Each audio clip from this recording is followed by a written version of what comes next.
Hello everyone, welcome to infinite traders. ఈ వీడియోలో మనం లివరేజ్ అండ్ లిక్విడేషన్ అంటే ఏంటో తెలుసుకుందాం. చాలామంది అడుగుతున్నారు రికమెండెడ్ వీడియోకి. ఓకే, ఫస్ట్ ఆఫ్ ఆల్ మనం లివరేజ్ అంటే ఏంటో తెలుసుకుందాం. లివరేజ్ గురించి తెలుసుకోవడం కోసం ఒక ఎగ్జాంపుల్ తీసుకుంటాను చూడండి. ఫస్ట్ మనం లివరేజ్ గురించి తెలుసుకోవడానికి ఒక ఎగ్జాంపుల్ తీసుకుందాం. ఫర్ ఎగ్జాంపుల్, ఒక షేర్ ఉందనుకుందాం. షేర్ ప్రైస్ వచ్చేసి 1000 రూపీస్ ఉందనుకుందాం. షేర్ ప్రైస్ వచ్చేసి 1000 రూపీస్ ఉంది. మీ దగ్గర క్యాపిటల్ వచ్చేసి 1000 రూపీస్ మాత్రమే ఉందనుకుందాం. ఓకే, అప్పుడు మీరు ఎన్ని షేర్స్ కొనగలుగుతారు? జస్ట్ 1 షేర్ మాత్రమే కొనగలుగుతారు. మార్కెట్ మీరు అనుకున్న విధంగానే మూవ్ అయింది అనుకుందాం. 10 పాయింట్స్ మూవ్ అయింది అంటే 10 రూపీస్ మాత్రమే ప్రాఫిట్ వస్తుందన్నమాట. అదే మీరు ఈ లివరేజ్ని యూజ్ చేసుకున్నారు అంటే, ఫర్ ఎగ్జాంపుల్ మీరు 10x లివరేజ్ పెట్టారనుకున్నాం. ఆ 1000 రూపీస్కి 10x లివరేజ్ పెట్టారంటే మీ క్యాపిటల్ అనేది 10,000 అవుతుందన్నమాట. అప్పుడు మీరు ఎన్ని షేర్స్ బై చేసుకోవచ్చు? ఇందాక ప్రీవియస్గా మీరు 1 షేర్ బై చేయగలిగిన వాళ్ళు ఇప్పుడు మీరు 10 షేర్స్ బై చేయొచ్చు అనమాట. 10 షేర్స్ బై చేయొచ్చు. అప్పుడు మీకు 10 పాయింట్లు మూవ్ అయింది అంటే 100 రూపీస్ ప్రాఫిట్ అనేది వస్తుందన్నమాట. ఓకే, ఇలాగ మీకు ప్రాఫిట్ అనేది తీయచ్చు. లివరేజ్ యూజ్ చేసుకునేదంటే తక్కువ క్యాపిటల్తో మీ దగ్గర ఉన్న తక్కువ క్యాపిటల్ని ఎక్కువ క్యాపిటల్గా చేసుకుంటూ దాంతో ద్వారా మీరు హై ప్రాఫిట్స్ని తీయచ్చు అనమాట. అదే మీకు ఎలాగైతే మీకు 10 పాయింట్స్ మూవ్ అవుతానే 100 రూపీస్ ప్రాఫిట్ వచ్చిందో, అలానే మీకు 10 పాయింట్స్ కిందకు మూవ్ అయిందంటే అలానే 100 రూపీస్ లాస్ అనేది వస్తుందన్నమాట. ఓకే, ఇలానే ఉంటుంది మీకు ప్రాఫిట్ అండ్ లాస్ అనేది కానీ ఈక్వల్గా ఉంటుంది అనమాట. మీకు ఎంతైతే పైకి మూవ్ అయితే ఎంత ప్రాఫిట్ వస్తుందో అంత కిందకి మూవ్ అయితే అంతే లాస్ వస్తుంది. తక్కువగా కొంచెం కొన్ని పాయింట్ కిందకి మూవ్ అయినా కానీ మీకు అలానే లాస్ ఉంటుంది. పైకి ఎంత మూవ్ అయినా కానీ అలానే మీకు ప్రాఫిట్ ఉంటుంది. ఇలా మనం లివరేజ్ని యూజ్ చేసుకుంటాం అనమాట. లివరేజ్ అంటే మీకు నీట్గా అర్థమైంది అనుకుంటున్నా. నెక్స్ట్ వచ్చేసి లిక్విడేషన్. అసలు నా అకౌంట్ లిక్విడేట్ అయిపోయింది అందరు చెప్తా ఉంటారు, నా అకౌంట్ లిక్విడేట్ అయిపోయింది. చూడండి, లిక్విడేట్ అయిపోయింది అని ఎవరు చెప్తా ఉంటారు. అసలు లిక్విడేషన్ ఎందుకు అవుతుంది, ఎలా అవుతుంది అనేది చెప్తా చూడండి నీట్గా. ఫస్ట్ ఆఫ్ ఆల్ మీరు ఒక ట్రేడ్ తీసుకున్నారు. మీ ట్రేడ్ వచ్చేసి $50 మీ అకౌంట్లో ఉండే $50 పెట్టేసి మీరు ట్రేడ్ని తీసేసుకున్నారనమాట. మీ ట్రేడ్లోకి ఉన్నారనమాట. మీరు అనుకున్న విధంగా ఓ 2-3 డేస్ మార్కెట్ అనేది మూవ్ అయింది. మీరు అనుకున్న విధంగా అప్పుడు 2-3 డేస్ మూవ్ అయింది. కానీ ఒక బ్యాడ్ న్యూస్ వచ్చింది, మీ ట్రేడ్ని రివర్స్ చేసేసింది. మీ ట్రేడ్ అనేది $50 $0 అయిపోయిన తర్వాత మీ ట్రేడ్ అనేది పొజిషన్ క్లోజ్ అయిపోద్ది, అంటే లిక్విడేట్ అయిపోయింది. మార్కెట్ నీ వేలో మూవ్ అయింది అంటే నీ $50కి ప్రాఫిట్ అనేది వస్తూ ఉంటుంది. అలానే నీ వేలో మూవ్ కాకుండా కొంచెం కిందకు వచ్చినా కానీ నీ పొజిషన్ అనేది క్లోజ్ అయిపోవడం అంటే లిక్విడేట్ అయిపోతుంది. ఈ లిక్విడేషన్ ఎప్పుడు అయిపోతుంది, ఎందుకు అయిపోతుంది అది చూద్దాం చూడండి. ఇప్పుడు ప్రజెంట్ ఒక షేర్ వచ్చేసి 200 రూపీస్ ఉందనుకుందాం. ఏదన్నా ఒక కాయిన్ కానీ ఏదైనా కానీ 200 రూపీస్తో 200 రూపీస్ ఉంది. 200 రూపీస్తో నువ్వు బై చేయాలనుకుంటున్నావు. కానీ నీ దగ్గర క్యాపిటల్ మటుకు 20 రూపీస్ మాత్రమే ఉంది. ఓకే, అప్పుడు నువ్వు ఎలా బై చేయగలుగుతావు?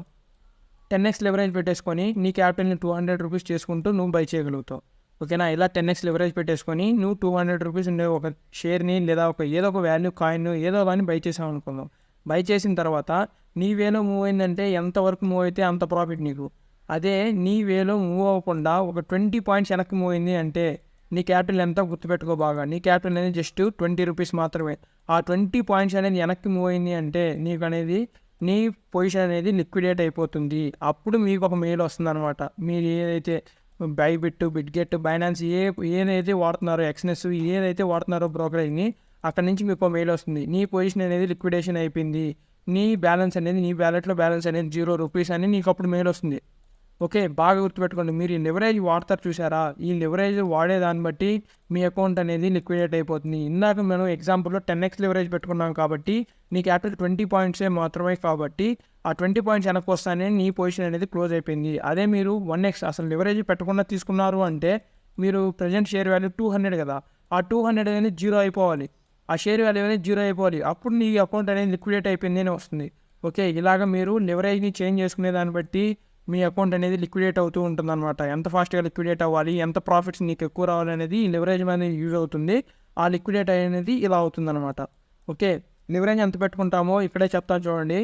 మనం ఇన్వెస్టింగ్కి 10-20x మాత్రమే పెట్టుకుంటాం. 10 మ్యాక్సిమం అంతే, 10-20x ఇన్వెస్టింగ్కి, లాంగ్ టర్మ్ ఇన్వెస్ట్మెంట్ అలాంటి ఇన్వెస్ట్మెంట్ కోసం. ట్రేడింగ్ చేసేటప్పుడు మాత్రం 100 నుంచి 200x వరకు పెట్టుకుంటాం. Okay, maximum 200x. మనం మోస్ట్ ప్రాబబ్లీ యూజ్ చేయము ఈ 200xని, మ్యాక్సిమం 200x. ఓకేనా, ఇలాగ లివరేజ్ని యూజ్ చేసుకుంటాం. ఇలా మన అకౌంట్ అనేటివి లిక్విడేట్ అవుతూ ఉంటుందన్నమాట.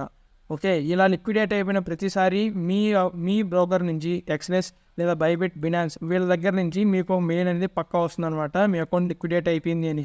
ఇలా లిక్విడేట్ అయిపోకూడదు అని అనుకుంటే ఏం చేయాలంటే మీ అకౌంట్లో $50 ఉంది, $50 ఇన్వెస్ట్ చేసావు ఇందాక, కాబట్టి మీ అకౌంట్ అనేది లిక్విడేట్ అయిపోయి జీరో అయిపోయింది. అలానే మీ అకౌంట్ లిక్విడేట్ అవ్వకూడదు అనుకుంటే ఆటో టాపప్ అలానే ఐసోలేటెడ్ మార్జిన్ అనేది ఉంటుంది అనమాట. మీరు ఆటో టాపప్లో పెట్టారు అంటే మీ అకౌంట్లో $100 ఉందనుకుందాం. ఆ $100లో నుంచి మీరు $50తో మాత్రమే ట్రేడ్ ప్లాన్ చేశారు. ఇంకో $50 అనేది అలానే అకౌంట్లో ఉంది. ఇందాక మనం అనుకున్న విధంగానే $50 అనేది జీరో అయిపోయింది. జీరో అయిపోయిన తర్వాత ఆటో మార్జిన్లో పెట్టారు అంటే మీ వ్యాలెట్లో మిగిలిపోయిన $50 ఉంది కదా, ఆ $50 నుంచి కట్ అవుతూ వస్తుంది అనమాట. ఫస్ట్ $10 వెళ్తుంది, $20 వెళ్తుంది, అలాగే వెళ్తూ వస్తుంది. తర్వాత ఆ $20 $30 వెళ్ళిన తర్వాత మీరు అనుకున్న విధంగా మళ్ళీ మార్కెట్ పైకి లేచింది అనుకోండి, అప్పుడు మీకు ప్రాఫిట్ వస్తుంది అనమాట. ఓకే, అలానే రాకుండా ఇంకా కిందికి వెళ్ళిపోయింది అనుకోండి, ఆ $50 మీ అకౌంట్లో మిగిలిపోయి ఉంటుంది కదా $50, ఆ $50 కానీ వెళ్ళిపోతుంది. మీ $100 అప్పుడు మొత్తం $100 $0 అయిపోతుంది. అప్పుడు మీకు వచ్చేసి అప్పుడు వస్తుంది మీకు మళ్ళీ మెయిల్, మీ అకౌంట్ అనేది లిక్విడేట్ అయిపోయింది, మీ అకౌంట్లో ఎటువంటి బ్యాలెన్స్ లేదు, మళ్ళీ మీరు యాడ్ చేసుకోండి అని. ఓకేనా, ఇదనమాట లివరేజ్ని ఎలా యూజ్ చేసుకుంటాం, అలానే లిక్విడేషన్. ఈ 2 పాయింట్స్ మీకు చాలా బాగా అర్థమయ్యాయి అనుకుంటున్నా. 2 టాపిక్లు చాలా నీట్గా అర్థమయ్యాయి అనుకుంటున్నా. మీకు ఇంకా ఏమైనా టాపిక్స్ అర్థం కాలేదంటే మాకు కామెంట్స్లో తెలపండి, నెక్స్ట్ వీడియో దానిపైన చేద్దాం. అలానే మీలో ఇంకా ఎవరైనా ఫారెక్స్ అలానే క్రిప్టోలో ట్రేడ్ చేయాలి, ఇంకా మేము అకౌంట్స్ ఓపెన్ చేసుకోలేదు అంటే, మా లింక్స్ ద్వారా అకౌంట్స్ ఓపెన్ చేసుకున్నారు అంటే మీకు వచ్చేసి ఫ్రీ స్ట్రాటజీ వీడియోస్ అనేటివి మేము ఇస్తామన్నమాట. అలానే life time Telegram premium Telegram access అనేది ఇస్తామన్నమాట. సో మా లింక్స్ ద్వారా ఓపెన్ చేసుకోవడానికి ట్రై చేయండి, మీకు అనేది ప్రాఫిటబుల్ అవ్వగలుగుతారు మా లింక్ ద్వారా ఓపెన్ చేసుకున్నందుకు. Okay, that's it guys. Next learning వీడియోలో మళ్ళీ కలుసుకుందాం. Bye bye.